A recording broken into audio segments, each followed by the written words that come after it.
Hi, everyone. This is Rev Brad. You're listening to the Soccer Chaplains United podcast from the Touchline. We're in the midst of an interview series with Adam Smith. Adam is the sporting director for Central Valley Fuego FC, a USL League One team in California. Today is part 3 of 4 in our interview with Adam. In this episode, Adam details his time with Fresno FC, from putting the club together all the way until closing their doors for the final time, as the owner and city leaders couldn't come up with an agreement on a stadium. So keep listening. We're minding the nets with Adam right after this. He's found the space, and he's found the back of the net. Just a little off foot, thinking he's going to go far post. Not strong enough with his right hand. Whips that one in. Far post, almost made him ends, and they have. He has the hat-trick. The second in his career. The third of the night. The hat-trick hero. Talked about you're not going to be able to sustain that kind of pressure. To the corner. Goes towards the near post. And you're the angle, and what a goal! What a goal! Curious, Adam, if you go back to the start at Fresno, is that a time period when you've got to assemble all the pieces for a team, club structure, right? That and some of that falls within your purview. Some of that's on Frank to kind of get those pieces together. But in my experience, I've known some that when they're in that stage, they just get inundated with all the people coming out of the woodwork looking for work or wanting to be part of something. Or sometimes the experience is the reverse. All the people that you want to join the team have already signed because you're so late in the game. They've already signed somewhere else. You can't get your first choice. The people that you've always said, hey, let's work together at some point. Now they're tied down or committed elsewhere. What do you remember that experience for you? Was it feast, or was it a little bit of famine, or and I realize, you got to find some of those extra pieces in year 2, but do you remember that first transition period? I do. I do, actually. It's a great question as well, Rev, because I think it was a little bit of both. If that it kind of sounds contradictory, but I really do think it was a bit of both. I mean, the other thing that was ironic is I didn't know the job was coming, and we had booked a family holiday to Mexico for the Thanksgiving, and then we booked a trip. We hadn't been back to the UK for the longest time ever, and we booked a trip in between Christmas and New Year to the UK. And I'm like, what am I going to do? Am I going to have to cancel these? So those trips quickly also became scouting missions as well. So there was a couple of days carved out in Mexico where I went to visit an academy there to look at players, and then in the UK I visited a couple of clubs during that period. So my wife was very understanding, and she was also very understanding how most of the vacation was spent on the phone with agents, players. You know the drill. So but it had to be done. I mean, it was, I had to put a team together. So there were periods where, I had lots of people coming out the woodwork, lots of people calling me, lots of people saying, I've got this player, I got that player.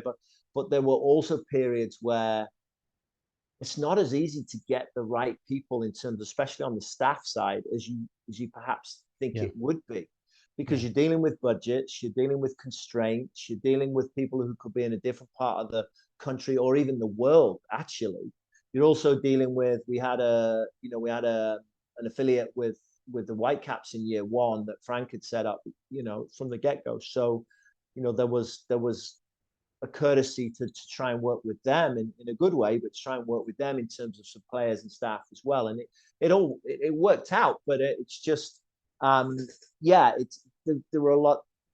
Now I would be a lot easier. Then now, if I could pick my perfect staff and do it all again, and they were all available, I'd know what to do. But you're gonna run into the same problems again as well, because everyone has to move on in life, and they have to get jobs, and they have to make decisions and go places. So I think as though, as I said, it sounds contradictory, but I do think it was a bit of both. There was definitely some feast, periods of that, and there was definitely some periods of famine as well. But and I do think you need a year to whatever you've put together. There's going to be some tweaks that you see throughout the course of that year, and that's the key time in that off season after year one to make the right changes, so that year two you're in a good shape. If you can get through the first year, be able to compete, put a somewhat of a decent product on the pitch and everything, then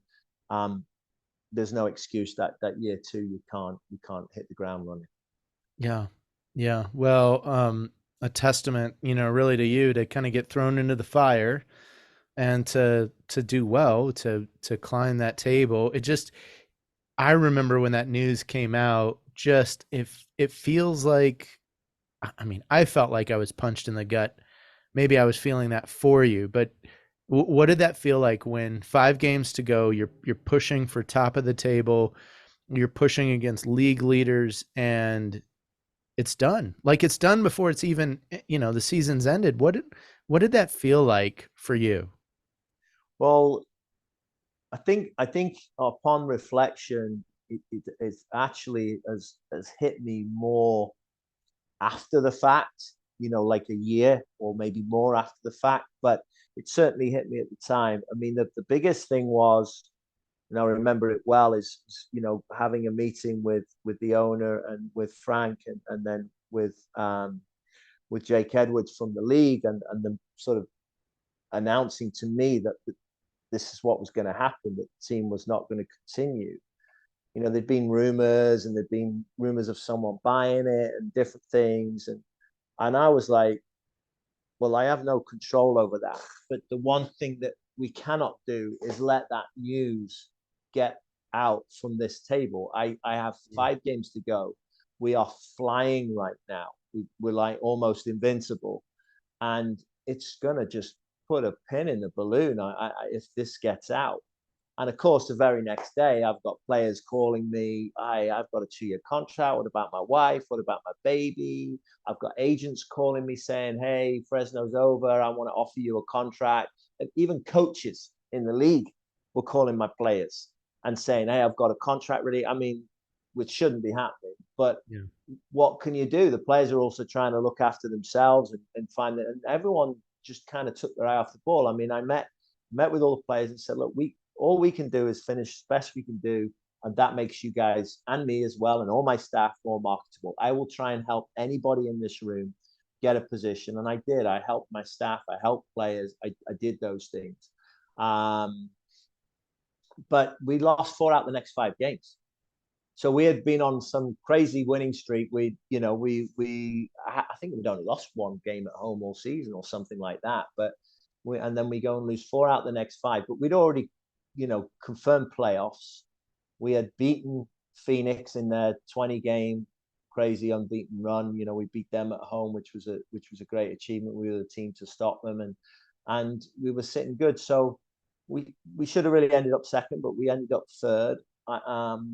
Ironically, the playoff game was in our hands. I mean, we were 2-1 up, I think it was, about to go. We had my midfielder Hiroki had an open goal from like 6 yards to put us 3-1 up, and to put the game to bed. And somehow it was missed. They come down the other end and score, and then we give a silly penalty away, and all of a sudden it's over. And then you're in the locker room with all the lads, and people are in tears, and no one knows what's happening, and just try and get everybody together, thank them for their time. I mean, it really was, the rug was completely pulled from underneath our feet, because I know this is easy to say, and probably if you could see my face right now, Rev, you'd probably feel it even more. But I felt that we had a great chance. I'm not saying we would have won the USL-Championship, but we could have got to the final. The way everything, I think Phoenix then got knocked out. The way we had home field advantage all the way through to the final. I think it was Louisville, I can't remember, that year that won it. I can't remember. And we would have been away in the final. And then it's cup game, a roll of the dice, and can go either way. It's always harder when you're away from home. But the way the draws had gone, if we'd have got through that El Paso game, we'd have had home field advantage all the way. I think we could have got to a final. Don't know what would have happened, in the final, but anyway, it wasn't to be, and it certainly is something that I try and put behind me, because a lot of people are probably fed up hearing the story. You know what I mean? Even though it is a crazy story, a lot of people have asked me. I've told it so many times, but it definitely impacted me negatively. I'm over it now, but it was probably a year or so later, and with COVID and all the other things that came on board, and the league shutting down for a period, and then you're like, it was a tough period, tough on my family especially, and of course, tough on me as well. But what doesn't kill you makes you stronger. Adam, and you don't have to. We don't have to go there, but just I'm curious. With what you mentioned, end of 2019, a few months later, COVID hits, league shuts down. Did you do you look back now and go, yeah, maybe we gave up too soon? Because for those that don't know, it was around a stadium issue and about getting the ability, if I'm correct, right, to build a soccer appropriate stadium within particular area of town. Did you kind of feel like maybe we gave up hope too soon, like from a 30,000-foot view? And you can never make decisions backwards, but does it feel that way, or was it really as insurmountable as it? I think the announcement was like, hey, this isn't. We're never going to be able to come out of this stadium that we're in and get the stadium that we need to fulfill our commitments, but was it really as tough? Or and again, you can just go, hey, Rev, let's pass. But I wonder, what if there had been a little bit more hold on, and maybe things change. Maybe we're just a few months away. I don't know. Maybe I've not got the right sense of that either. I don't mind answering that question, Rev, at all. I think it's, the I'm not trying to point the finger or blame anyone, because there's you probably blame on both sides, in terms of blame on the organization and blame on the city for their part in it as well. I mean, I wasn't privy to all the conversations that went on, because my job was obviously to take care of the team and win games of football. The city, I don't think were, and I don't understand all the red tape that goes into these things, but there wasn't enough support from the city in terms of getting a soccer specific stadium. Maybe there wasn't enough forward planning from the ownership in terms of, understanding what it takes to own a football club, and then what it's going to take to build a stadium. In terms of the actual product that we had, both on and off the field, it was going places 100%. I think anyone that was around it, saw it, or even 30,000 feet above, would see that there was something special. I mean, the crowds were really good, the atmosphere was really good, the team was really good. I knew what pieces I needed for year 3 to make it even better, and to build from there. And there weren't too many pieces that were needed, really. I mean, it was, so from that aspect, I think it did finish too early. And I think if the owner had been able to be a bit more patient, wait a little bit more, be prepared perhaps to take a loss, as some of these teams do, on the business side, for a little bit longer, and get that stadium piece in place, and training ground and all the rest of it, then I think we'd be cruising right now.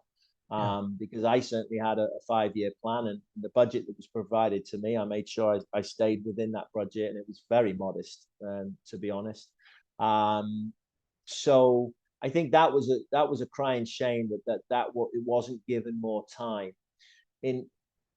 ironically, and I don't. There's a lot of animosity here in the community with what happened with them leaving and everything. But I have to be grateful to Ray Bischoff and Frank Yallop for giving me an opportunity as a head coach, despite the fact that I could be very bitter with, not so much with Frank, but with Ray, because he's, I finally get a dream job. I put my heart and soul into it, make a lot of tough decisions over 2 years, work really hard, get a fantastic product on the field, and then he decides, well, I'm just going to switch the switch, and it's not happening anymore.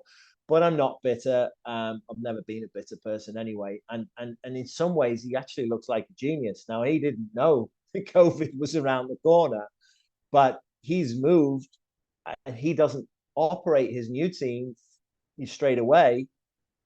He's saving millions of dollars a year because, COVID's here. So in from that aspect, kudos to him that he's been able to escape that and being having to pay out tons of people over a period where there was no league. So sure. I mean, that look, I'm a positive guy, and I just look at it now and go, look, this has all happened. It happened for a reason. Who's to blame? Good, bad, or indifferent? Who knows? I mean, just thankfully now we have a new ownership in Fresno that's local, and I think is in it for the long haul. So we have a second chance, and there's some growing pains right now because a lot of people that were behind the team, when the kind of moved away from the team because after they left and there was no soccer, they just got involved with different things and what have you. So there was a Fuego, then there was Fresno FC, and now there's a Fuego again. Yeah, it was USL Championship at one point with Fresno FC, but now it's League One. And so there's an education piece and a growing pain element and a development period that we have to go through. But thankfully, we do get a second opportunity.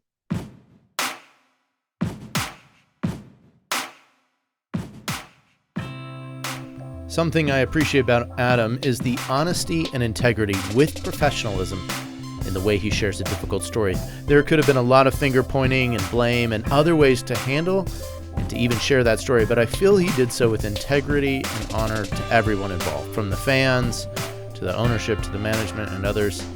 So thank you, Adam. Next week, we're back with Adam for the last installment in our series. He'll speak more on his current role with Fuego.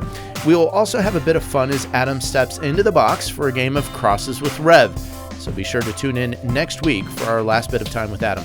Thanks again for listening. This is Rev Brad coming to you from the Touchline.